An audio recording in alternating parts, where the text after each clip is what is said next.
everybody. Welcome back into week 3 of the Broncos Europe Weekly Show. Now, I say that loosely because obviously we did it last week. One of us, you can pick out who, was very, very hungover after their 30th birthday celebrations. And just, I couldn't face it. I couldn't face it at all. It was a very messy weekend. But yeah, as ever, I'm joined by my co-host Kieron Moralee. So how's it going, Kieron? Yeah, not so bad, thanks, Mark. I'm glad you said I'll let you decide, and then to 30th birthday, that suddenly rules it out because I've never looked 30 for a good few years, mate. So, and I definitely didn't feel 30 this morning when I had a bit of a hangover myself. Yeah. The main thing is you're here after a hangover. I just couldn't face it, so well done for that. Just a quick question. Where did you get your Broncos gear from? Santa. Cool. I get mine from Endzone Kit. Here's a little link for you there. We're proudly presented by Endzone Kit, and they source American sports items for their whole family, from newborn sizes to 3 extra large. They're from Denver themselves. They're the largest stockists in the UK, and they have quirky collector items from the Mile High City. You can get fast free delivery straight from Southampton, so you can save all those pesky fees you have to pay normally, and you can save an extra 10% with the code Broncos Europe at checkout. This is a bargain on top of the 25% they're offering already because the Broncos are playing in London. So you can go to endzonekit.co.uk and you can get your Broncos gear from there. Cool. So we're going to go straight into week 1 and 2, a little review. We're going to go dead quick through this because we missed out last time. Thoughts on week 1 against the Seahawks? I think well, we both know on that night, Mark, it was frustrating because I don't think it was a start that we wanted, you know, and maybe it really should have been the start that we envisaged a little bit. I mean, it was always going to be a big game against the Seahawks, that revenge game for them, whereas I think Denver's maybe had the sights on a bigger goal this year, whereas I think Seahawks maybe weren't looking past week 1. But I think we felt frustrated, you know, as the night went on, and not really because of the play. I think when you go and reflect back on it and stuff, you know, we put up the yards, we played quite well. Red zone wars, where you remember, eyeing them out, and we're a different team. The clock management, the game management side of things, I think the penalties, that sort of thing was the bit that really got under the skin. I think, you know, going in and that ultimately, to me, could have cost the game. I think we still played well enough with the red zone wars to maybe get over the line, but then the silly penalties and the game management was the most disappointing thing. But promising performance, I thought. You know, when you look back at week 1, you go, yeah, the stuff to build on there. Yeah. What about you, Mark? We went into the game expecting a relatively comfortable win, I think.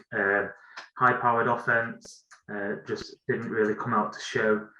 The defense took a couple of drives to get into the game after the halftime break. I thought they were excellent. Yeah. They really shut the Seahawks down, which we should have done all game, to be honest. But yeah, 2 fumbles on the 1-yard line. You don't get that often. That is a rare occurrence, and you throw in, you know, over 100 yards of penalties, and you know the clock management and the decision to go for a field goal from 64 yards. You paid your quarterback $250 million. You put it in his hands, 4th and 5 from this. You know, you go to Russell Wilson. That's what you're paying for. So a little bit disappointed, but we moved on quickly. We moved on to Texans week 2. We bounced back, a 16-9 win. Again, not the performance we thought. We went into that again thinking a comfortable win, but we got over the line in this one. So the win was the important thing in this one. Yeah, I totally agree. And I think coming out, even with the win, it was a little bit bizarre to be thinking the week 1 performance felt a bit more promising and maybe a bit more positive to take away from the defeat than there was last week. But all in all, the win, a scrappy win, and hopefully it kickstarts the season. I thought there was, again, some promising thing that the defense, like you said, from halftime week 1, they've been unbelievable, really. I mean, all throughout the Texans game, they got us over the line, really, in that one. Again, there was a bit like week 1. I think there was a was it Sutton who was out by a toe for a touchdown early doors, and it's those little things that when they come, that's, you know, you get that little confidence boost early in the game, and I think we'd kick on. And I thought last week he had a great game considering we didn't have Judy in there, you know, and it's just making that space for himself. You know, as soon as Jerry Judy leaves the game, you're doubling down on Sutton. You know, everybody, that's the weapon, that's where he's going to use, and to still sort of have the game he had, as you know, I thought it was really, really good. And I'm hoping that's what we continue to see this week, with or without Jerry back, who I know is still questionable, but we'll jump onto that in a bit. Yeah, Sutton, he's showing why he's you know, that number one wide receiver. He's a threat, end zone, red zone, just stretching the field. He's drawn multiple pass interference, which is, you know, taking us down the field in crucial situations. But without Jerry playing, I think it's a different game. You know, like you said, you can double down on Cortland, and hopefully tonight we'll have KJ back, we'll have Jerry back. You know, so it's a different feel on the wide receiving corps there. Again, Texans game. I think from week one we were moving the ball between the end zones and red zones quite easily, I thought, and then it was a bit of a struggle against the Texans. The run game got going a little bit, and Russ was off with his passes. Just, it felt a bit forced, but you know, week two of a new coach, new system, new quarterback, there's bound to be struggles, and I think we should hold back on judgment just yet. I think there's been a lot. 100%, yeah. I think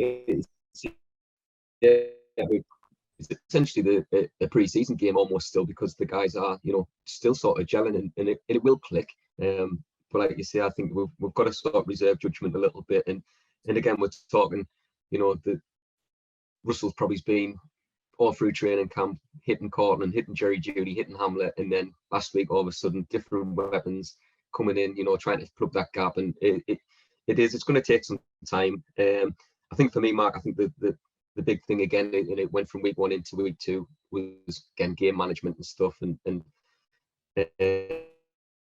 I'm really happy that this week, I mean, as a coach, I don't know how people cannot like him. I really, really want Hackett to succeed. I think I said it in the last podcast. I think there's a personality. He's so infectious.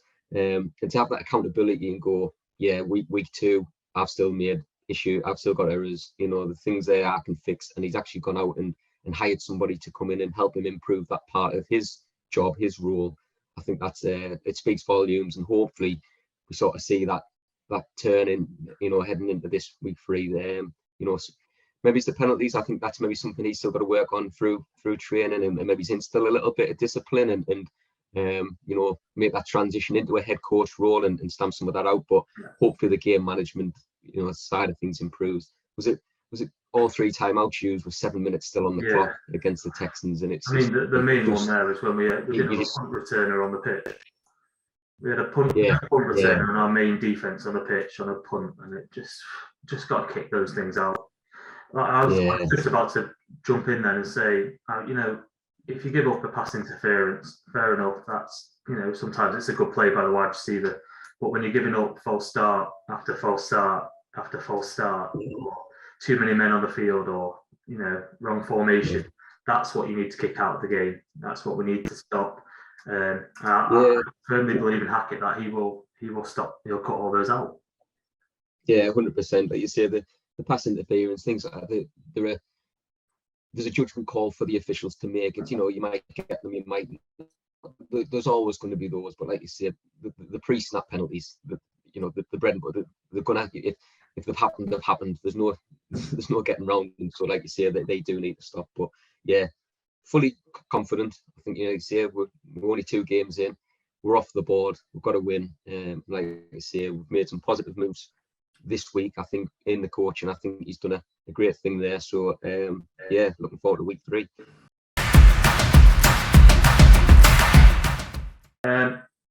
So let's carry on straight into week 3. We've got a very tough matchup now against San Francisco 49ers. It doesn't get much tougher than this at this stage. You know, they've lost Trey Lance for the season. Arguably, I think Trey Lance would have been an easier matchup than Jimmy G will be. I just think he's got the know-how at the moment that Trey just didn't have, but Trey's got the special ability that Jimmy doesn't. So initial thoughts on this one. Yeah, I mean, you just said that, Mark. I think we look back at week 1 and we had a matchup with Geno Smith, and you're kind of again thinking it's an easy matchup, but Jimmy's been a starting quarterback for the 49ers before. He is a decent quarterback. He will make those right decisions, like you say. He might not have that star quality that they have got in Trey, but they've got somebody who's coming in who's accomplished and has the weapons as well that he can use. Kind of hoping that George Kittle, I'm guessing, I think he's a designated fit now, so yeah, that for us, I mean, our again through week 1 and 2, tight end was a little bit still, but hopefully our weakness for the last 5 years. A tight end has just absolutely torn us apart week in, week out. We just don't seem to be able to mark him out of a game, unfortunately. No, and I think that's for me. I think that's probably what the 49ers are going to use. I think they've got the run game with Wilson, and they've got Samuel as well. He'll run from the back, and I think you might see a lot of short, quick passes to Kittle. Just getting that yardage. And I think that's the one thing where we do need to improve. Probably more from week 2 was being strong in the tackle. There's a lot of yards after carry, yards after the catch. Sorry, that we just weren't strong enough in the tackle. And I think somebody like George Kittle running at you, we need to make sure we're stopping those extra yards. I don't really know what to expect in terms of. I think they might lean on the run game, like I say, in the short passes. But again, they've got Deebo, they've got Brandon Ayuk, they've got weapons there that they can get us. So it's a boost for us having Pat Surtain back. I think we're very similar. We're very similar teams on paper. Both got good run game. Both got weapons out wide. Both got good quarterbacks. We should really edge the quarterback battle. But the big thing that stands out to me when I was just looking before the game, the injury report list is like something to look at with the Broncos. It just seems to go on and on. And I've written them down here. So game status for these players: Jerry Jeudy, questionable. Quinn Miners, questionable. Darius Phillips, out. Pat Surtain, questionable. KJ Hamler, questionable. Josie Jewell, questionable. Billy Turner, questionable. Draymond Jones, questionable. Mike Purcell, questionable. And then you've got DJ Jones, who's playing. Caden Stearns, who's playing. Dalton Reisner playing. And Kawan Williams is also playing. But out of those questionables, out of them 8 questionable players, who do you think is going to play? Who's got the best chance? I think we'll see Pat Surtain back. Do you envisage him having a snap count at all? He was full, wasn't he, early in the week, and then was he a bit more limited? I think coming into the weekend, and whether or not that was just a bit of a safety caution type thing. I would like to hope it's not, but at the same time, I wouldn't want to force it and rush it. But I think today he could be a big player for us. So potentially we'll see how it goes. But I think if we need him, he'll be in because he is that game changer. Jerry, I think we'll get KJ back. I think he'll play. Jerry, whether or not, I think his seemed to be a little bit more niggly, and I think it's a game time decision. I think they've said they'll see how he does in the warm-ups, which is not often a good sign, that 50-50 flip of a coin, really, if you're sort of waiting that long. And then if so, again, maybe we might see a bit of a snap count on Jerry. But I think Draymond Jones we might not see today. I think just from what I've been reading, Mark, I'm not sure. It's a big loss if he doesn't play. He's been creating constant pressure up the middle alongside DJ Jones. And to be honest, the outside linebackers have been pretty decent as well to start the season. That whole front line, it sort of relies on Draymond creating the pressure. So to not see him out there would be a big loss for us. Yeah, and then who we're looking at, is it Matt Henderson, the rookie? Is that who would be? He had a good pre-season. He's looked decent. Is he ready to step up? Who knows? But he might get his chance tonight. I'd like to see Josie Jewell back in. He's been out, obviously, for the first 2. He's got a good chance of playing tonight. I think he'll be key in that run game. He'll be. Yeah, he knows where to go. He plugs holes. He's our number one starting inside linebacker. Yeah. We could do with him back really. Quinn Miners. I don't think we'll see him tonight. I think let's give him another week. We've got our first AFC West game next week. Let's rest him. Graham Glasgow can plug that hole. He can start. He's been all right. He's a veteran. He knows what to do. I wouldn't want to force Quinn into playing. No, Mike Purcell's another one. He's listed as questionable. Thoughts? Yeah, I don't know. I'd not heard anything of it until I sort of was looking at the injury report this morning. Mark, so I don't really know what the cause of that one is or the seriousness of it. But yeah, I mean, like you say, we've got the three. We've got Draymond if he's fit. We've got DJ. We've got Sean Williams. I think it's not as worrying, but he's good against the run.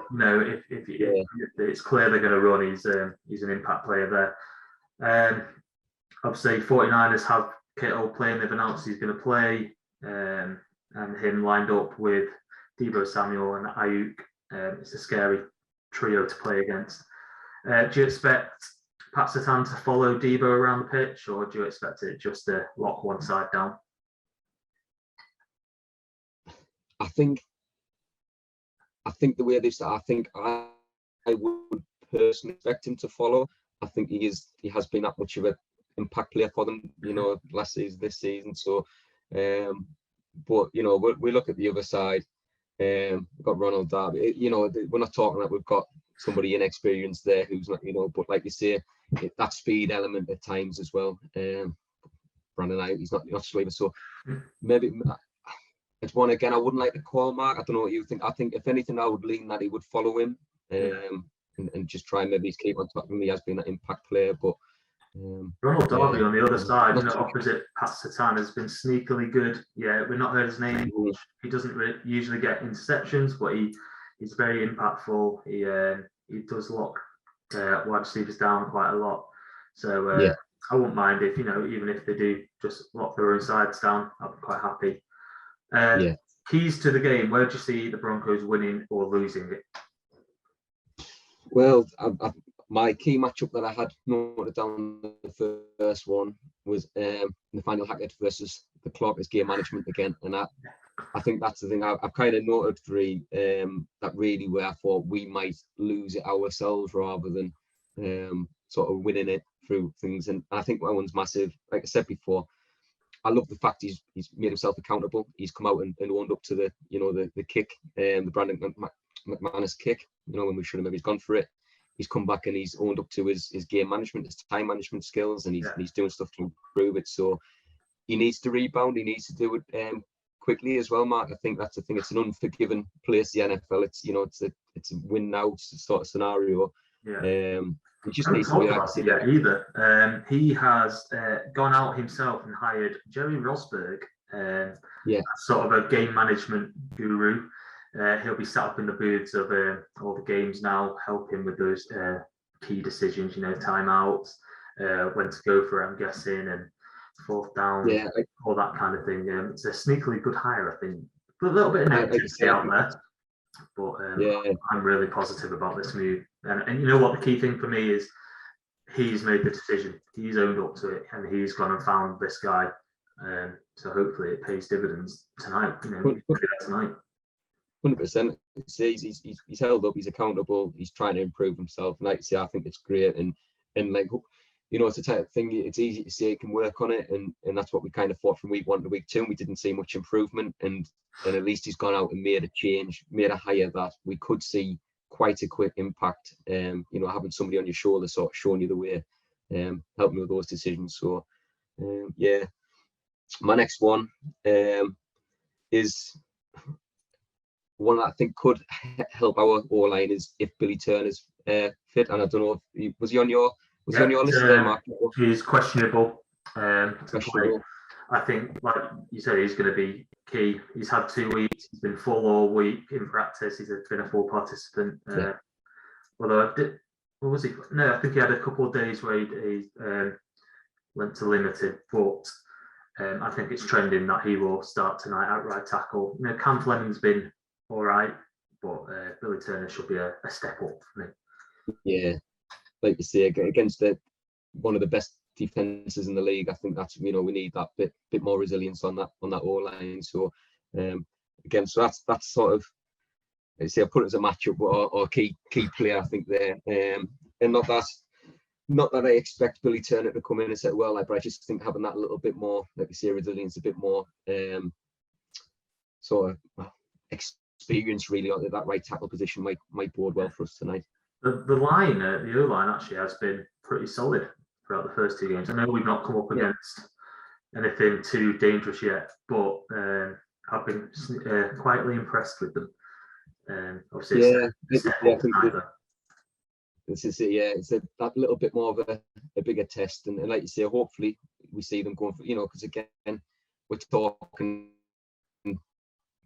pre-season, really week 1, week 2. First time these guys have played together in anger sort of this year, so they are only going to hopefully settle into the season and get that bit stronger as well. So yeah, hoping that, like you say, they continue that form and keep Russell protected, and hopefully we see a bit more week 1 Russ, like you say, rather than the bit of pressure in week 2 and like you say, lost a bit of accuracy on his throws and decisions at times, weren't as good as week 1, but we know that that's a minor blip in a guy who was a top level quarterback, so it's never going to be a long-term thing. Yeah. I've got one last one for me. I've gone wide receivers versus not dropping the ball. We've had too many drops already this season, little key moments.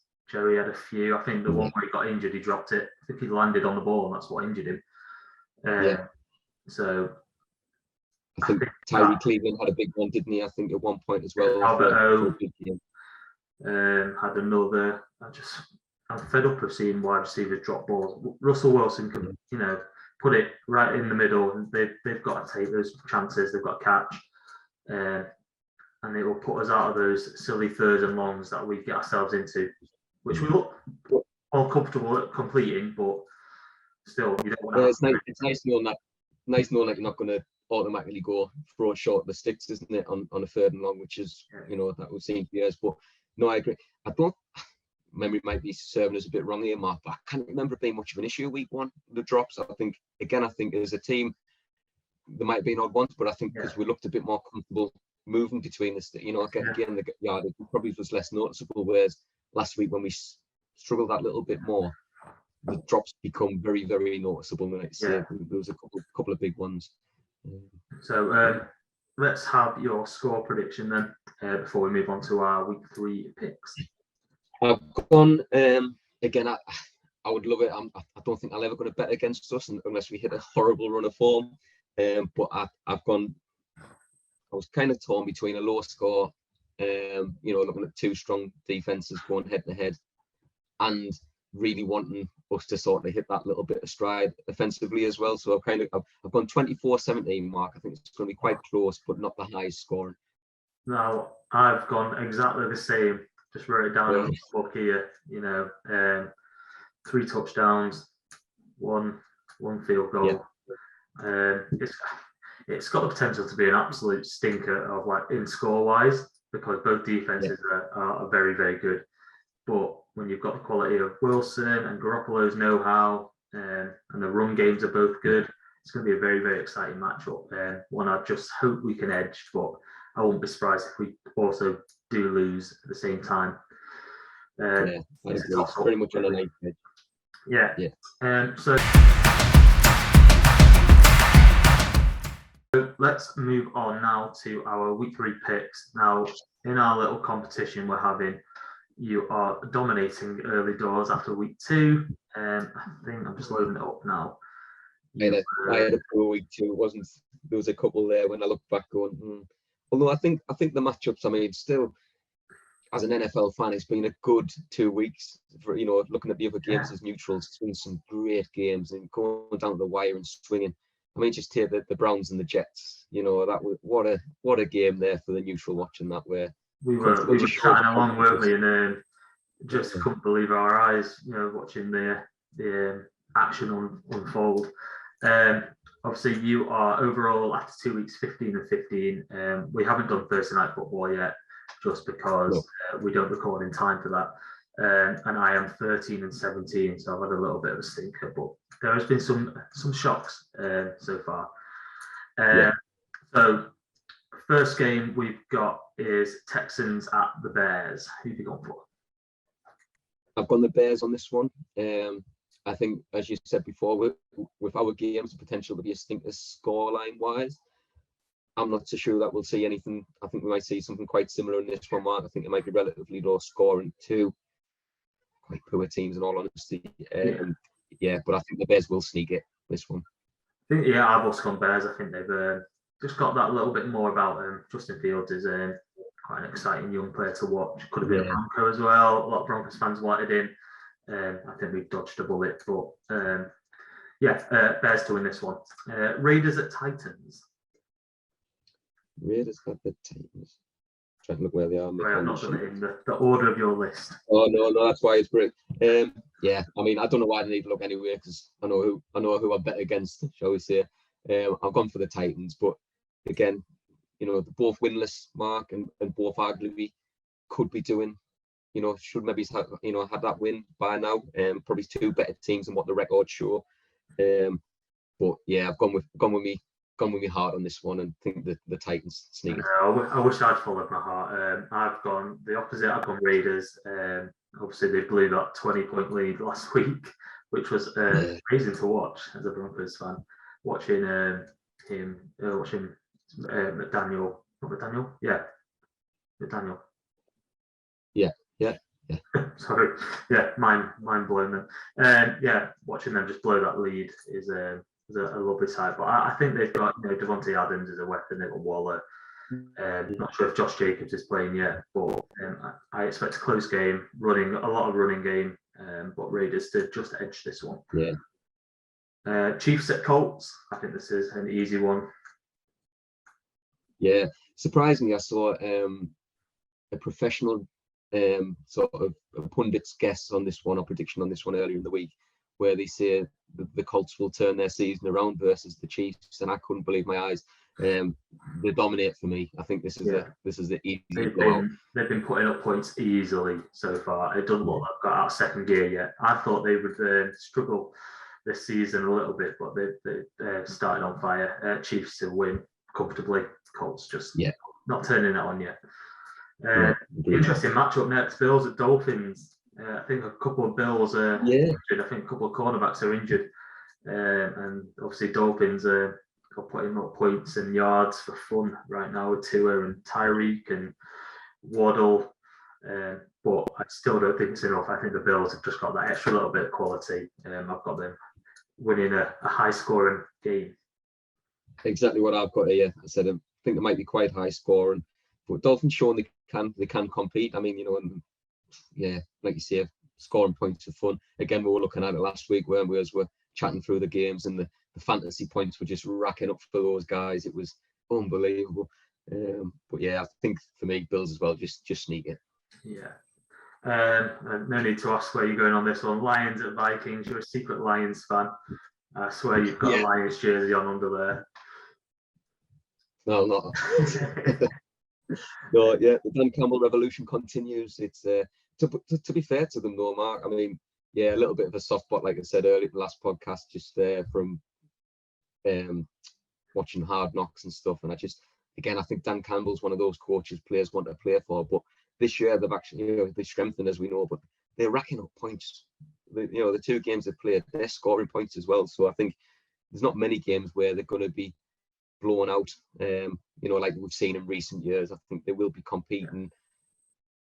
I'm not saying competing to win things this year, but I think in the individual games they'll be putting up a fight most weeks. So I'll put an edge the Vikings on this one. But I've gone the other way again. I've gone Vikings. They're just looking good. Justin Jefferson is just a hell of a player. Although Lions also got Amon-Ra St. Brown, who's one of my favourite players this year. He's been playing lights out. But Vikings to win this one for me. Ravens at Patriots. Ravens for me. I think, we've not periods they've looked like they can get over the line should they need to, but they've not blown me out of the water yet. And I think the Ravens will just show it a little bit too much. I think so. Too much. I don't think we've seen enough of the Patriots' quality yet, but Lamar Jackson is probably one of the best players in the league right now. I think he's just got quality all-round game. Ravens to win as well. Bengals at Jets.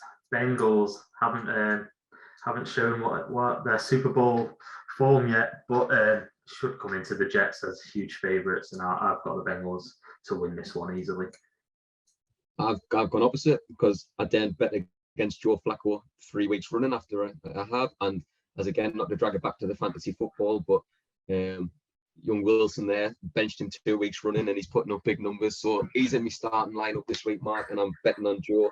See, I've made the graphic wrong then. I've automatically put you down as Bengals, but I'll get that one changed. Right, the Joe Flacco comeback kid club. Yeah.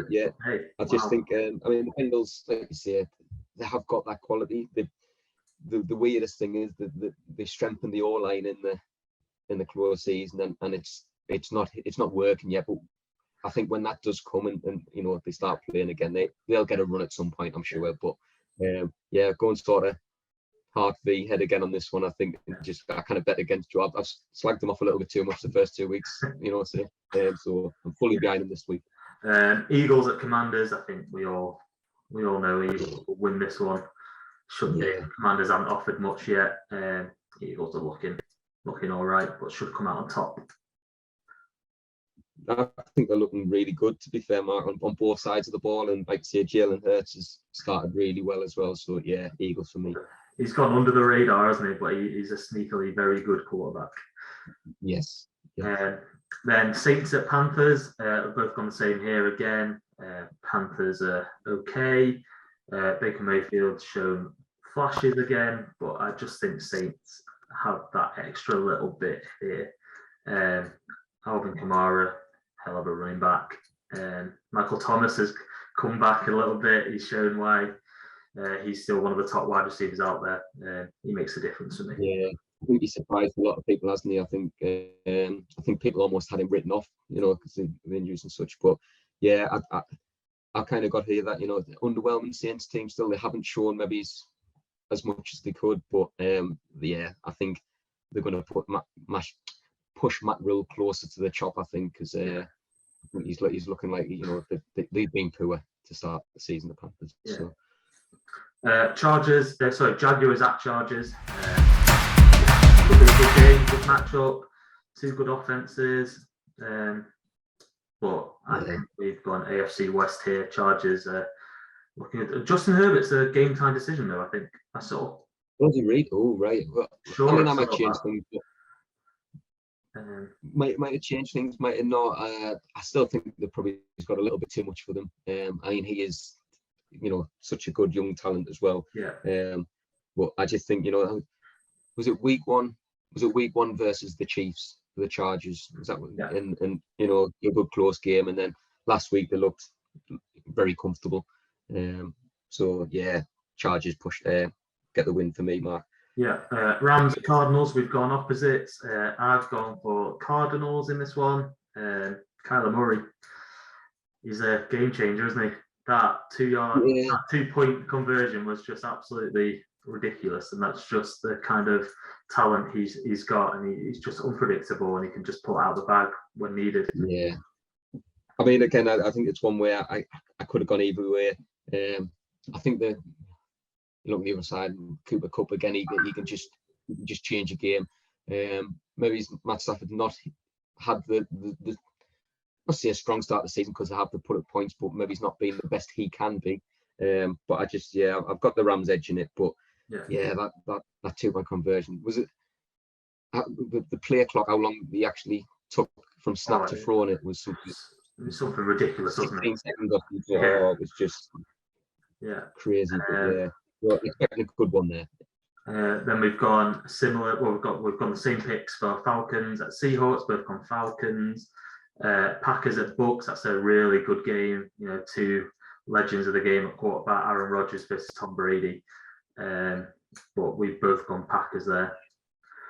Yeah.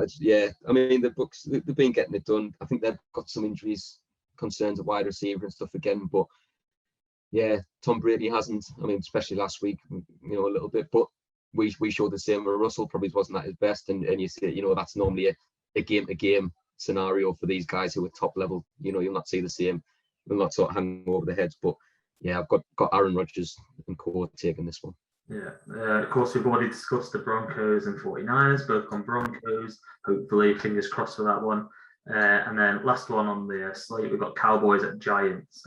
We've gone different. I have gone for the nation's team, Cowboys. Not sure why. I just picked him out of the hat for this one, to be honest. Yeah, I'm just surprised by both New York teams so far this season. Mark, for me, I think we've talked about the Jets before. They have got some good new young weapons, and I think that was going to come at some point. A good run, a little game. But the Giants, for me, just started really quite well. So again, one of my friends is a Giants fan, so I'll get that in as well. But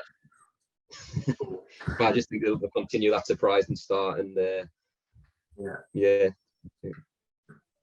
Okay, so that rounds up our week 3 picks. Hopefully, I can claw back a little bit of ground on you this week, but it's not looking too good for me so far. It's only 2 in it, man. Yeah. Anyway, I think that will round it up. We're running out a little bit of time here, but once again, thanks for watching. This is our week 3, but episode 2 of Broncos Europe Weekly. If you could do us a massive favor, just clicking that like button down below, leaving a comment for us, subscribing to the channel, it really does help us out. We have our Facebook community, which will be linked below. We have game day threads on there every week where you can chat with fellow Broncos from Europe and from America as well. We have our Discord, which is usually quite lively throughout game night. And we will also have big news coming up for our London meetups soon. So stay tuned for that, and we will see you next week. Thanks for watching.